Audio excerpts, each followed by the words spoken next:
BNP যে আসলে সংস্কারের বিভিন্ন জিনিসের বিরুদ্ধে দাঁড়াইতেছে, তারও 31 দফা মানে সে বলে এটার মেরামত লাগবে, রাষ্ট্র কাঠামোটার একটা মেরামত লাগবে। সংস্কার শব্দটা না বললেও সে কিছু পরিমাণে মেরামত করার কথা বলে এবং 31 দফা একটা কর্মসূচির কথা তারা বলে। তার মানে এইটা প্রায় সর্বজন স্বীকৃত যে যেই কাঠামোটা আসলে আছে, এই কাঠামোটা আসলে চেঞ্জ করতে হবে, কোথাও কোথাও এটার পরিবর্তন করতে হবে। আমাদের আজকে যদিও সময় কম, কিন্তু আমি মনে করি যে আসলে আব্দুল সালামকে নিয়ে আরো অনেক বেশি আলাপ হওয়া প্রয়োজন। তার কারণ আমরা একটা জিনিস মনে করি, আমরা এখানে যারা কথা বলি তারা আজকে সবাই প্রায় জানি যে বাংলাদেশ আজকে যে বিষয়কে নিয়ে বাংলাদেশের রাজনীতি আবর্তিত হচ্ছে, রাষ্ট্রের সংস্কার, এবং রাষ্ট্রের সংস্কারের যে আসলে মৌলিক জায়গাটা হচ্ছে সংবিধানের সংস্কার, এবং সংবিধানের সংস্কারের মৌলিক জায়গাটা হচ্ছে রাষ্ট্রের বা সংবিধানের ক্ষমতা কাঠামোর সংস্কার। এই বিষয়গুলিকে আসলে আব্দুল সালামরা যখন বাংলাদেশে উত্থাপন করেছিলেন, বিশেষত একটা বামপন্থী ঘরানাই থেকে এই আলোচনা উত্থাপন করার যে দুঃসাহস তিনি দেখিয়েছিলেন, সেইটা আজকে বোঝা যাবে না। কিন্তু যখন তিনি আলাপগুলি আসলে বাংলাদেশের রাজনীতিতে শুরু করেছিলেন, সেটা আসলে একটা বামপন্থী ঘরানার ভেতরে থেকে, বাইরে থেকে হয়তো করা যায়, অনেক ধরনের আলাপ করা যায়, তো বামপন্থী ঘরানার ভেতরে থেকে এবং বামপন্থীদের এক ধরনের জোটের মধ্যে থেকে এই রকমের আলাপ তোলাটা তখন খুব সহজ ছিল না। কিন্তু বাংলাদেশে এটা হচ্ছে আসলে আব্দুল সালামের জীবন যদি আপনারা দেখেন, যেটা নিয়ে আমি কথা ভবিষ্যতে হওয়া প্রয়োজন মনে করি, এটা বলেই আমি এখান থেকে সরতে চাই। সেটা হচ্ছে এই যে ধরেন আব্দুল সালাম যখন বুঝেছিলেন, কিংবা আমরা যখন ধরেন একটা পয়েন্ট নিয়ে আমরা কাজ করতেছিলাম, একটা ফোকাস করে, যে রাষ্ট্রকে ফোকাস করে, সংবিধানকে ফোকাস করে, সংবিধানকে রাজনীতিতে আসলে কেন্দ্রবিন্দুতে স্থাপন করার যে চেষ্টা, জানের জবাব দিয়ে দেন তাহলে। তো সেইটা ধরেন আমরা যারা বাইরে থেকে করতেছিলাম তাদের জন্য যত সোজা ছিল, আব্দুল সালামের জন্য আমি আবার বলি যে বিষয়টা সোজা ছিল না। এখন বামপন্থী মহলে থেকে যাদের আসলে জনগণের জন্য সবচেয়ে বেশি কাজ করার কথা, যারা আসলে জীবন পণ করেন আসলে জনগণের জন্য, নিজের জীবনকে অনেকাংশে প্রায় মানে ব্যক্তিগত আব্দুল সালামের জীবন দেখলে আপনি বুঝবেন আব্দুল সালামের জীবনে আসলে ব্যক্তিগত সম্পত্তি পর্যন্ত ছিল না, যে দল করতেন সে দলের সাথে পর্যন্ত আসলে খুব বিলঙ্গিং ছিল না।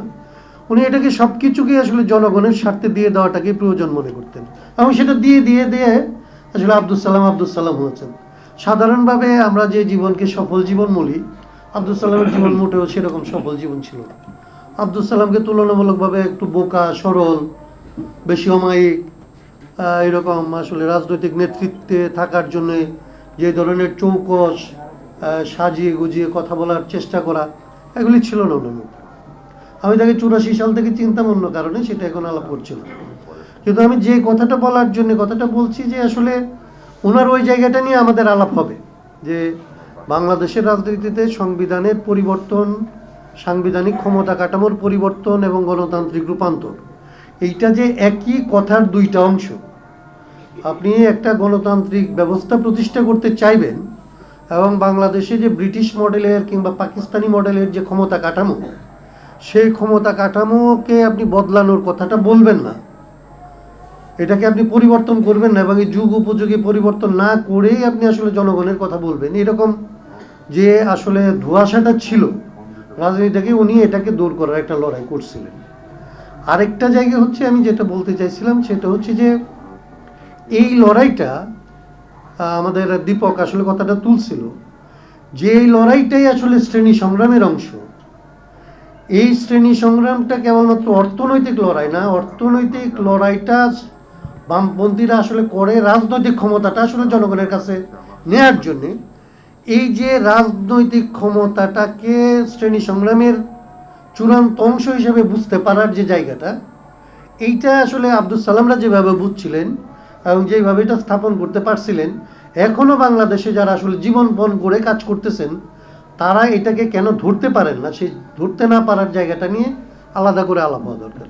আব্দুল সালামরা কেন পারেন, অন্যরা আসলে কেন এটা এখন ওইভাবে চিহ্নিত করতে পারেন। বিশেষত আমাদের মধ্যে যে বন্ধুরা বামপন্থী রাজনীতি করেন, তাদের এটার ব্যাপারে দায় দায়িত্ব নেওয়া উচিত বলে আমি মনে করি। তো এইটা বলে আমি যে জায়গাটা আসতে চাই কথাটা সেটা হচ্ছে যে আমি কথাটা করব না, অন্যান্য আলাপের মধ্যে যাবো, শুধু একটা কথা আমি বলতে চাই, সেটা হচ্ছে যে বর্তমান যে আসলে শাসন কাঠামো এইটা পরিবর্তনের কথা তো আজকে যে কোনো রাজনৈতিক দলই এমনিতে, এমনকি বিএনপি যে আসলে সংস্কারের বিভিন্ন জিনিসের বিরুদ্ধে দাঁড়াইতেছে, তারও 31 দফা মানে সে বলে এটার মেরামত লাগবে, রাষ্ট্র কাঠামোটার একটা মেরামত লাগবে। সংস্কার শব্দটা না বললেও সে কিছু পরিমাণে মেরামত করার কথা বলে এবং 31 দফা একটা কর্মসূচির কথা তারা বলে। তার মানে এইটা প্রায় সর্বজন স্বীকৃত যে যেই কাঠামোটা আসলে আছে এই কাঠামোটা আসলে চেঞ্জ করতে হবে, কোথাও কোথাও এটার পরিবর্তন করতে হবে। পরিবর্তনের মাত্রা কি হবে, কত দূর হবে, এই ধাপে কত দূর হবে, তারপরে কত দূর হবে, সেটা নিয়ে হয়তো আলাপ আলোচনা আছে এবং এটা থাকবে, আলাপ আলোচনা থাকা খুব স্বাভাবিক। তো আমি যেটা বলতে চাই যে এই পরিবর্তন যে লাগবে, রাজনৈতিক দলগুলি যে এটা মনে করে যে একটা নতুন ধরনের রাষ্ট্র কাঠামোর মধ্যে তাকে যেতে হবে, সেইটার মূল কথা কি? সেটার একদম মূল কথা হচ্ছে যে আসলে জনগণের মালিকানাটা প্রতিষ্ঠা করে।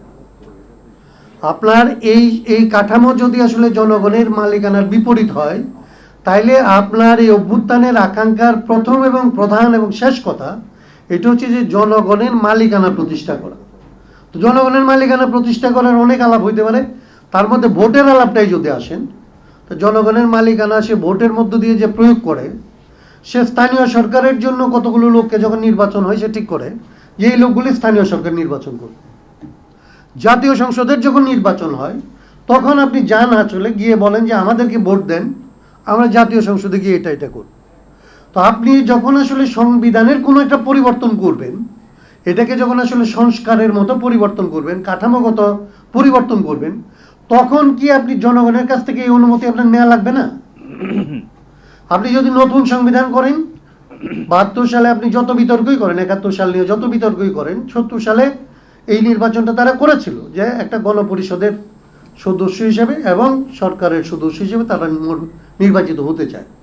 পাকিস্তানের সংবিধানটা যখন করা হয়েছিল 46-এর নির্বাচনের পরে গণপরিষদ করার অধিকারটা তারা জনগণের কাছ থেকে নিয়েছিল, যেটাকে আপনি কোনো শাসন কাঠামোই মনে করেন না। পাকিস্তানকে তো আপনি কোনো রাষ্ট্রই মনে করেন না, তারও একটা গণপরিষদ লাগছিল তার সংবিধানটা আসলে করার জন্য।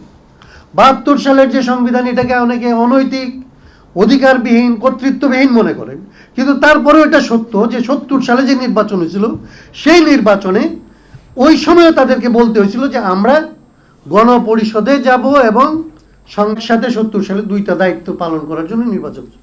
আজকে যদি আপনি সংবিধানের মিনিমাম কোনো পরিবর্তনের কথা বলেন, যদি আপনি বলেন যে আসলে মেরামতও করবেন, তাহলে এটার অনুমতি আপনাকে কে দেবে? এটার অনুমতি তো পার্লামেন্টকে দেয় না। তাইলে আপনাকে এটার জন্য আপনি যদি বলেন এটা সংস্কার করবেন কিংবা মেরামত করবেন, আপনি বড় জোর বলতে পারেন যে একটা মেরামত সভার নির্বাচন চাই।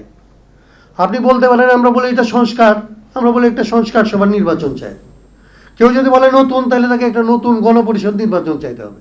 এবং এইখানকার মধ্যে আসলে আলাপ করে দেখতে হবে যে বেশিরভাগ মানুষ আসলে এটাকে নতুন চায় নাকি আসলে একটু সামান্য পরিবর্তন বা কিছুটা পরিবর্তন চায়।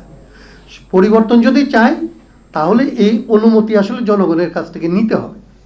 জনগণের কাছ থেকে অনুমতি না নিয়ে যে সংশোধনীটা হয়, এগুলিকে সংবিধান সংশোধন বলে, সেইগুলির আমরা ত্রয়োদশ সংশোধনীর অভিজ্ঞতার কথা বলি।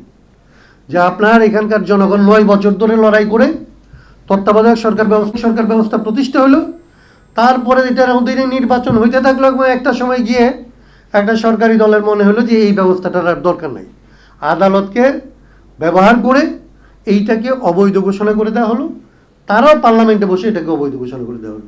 বা তার মানে একটা সংবিধান সংশোধন যখন হয়, সেই সংশোধনীটা আদালত ইচ্ছা করলে পরীক্ষা করে এটা ন্যায় আর সঠিক কি ব্যাঠিক এটা বলতে পারে, অথবা এর পরের পার্লামেন্ট 3/300 আসনের মধ্যে 201টা আসন হইলেই বলতে পারে যে আগের সংশোধনীটা বাতিল করে আমি আরেকটা সংশোধনী করব। তার মানে সংশোধনী যদি আবার করেন আবার, তাইলে এইটা হচ্ছে যে ত্রয়োদশ সংশোধনীর যে অভিজ্ঞতা, সে অভিজ্ঞতাকে আমি আর কোনোভাবে বিবেচনায় নিলাম না।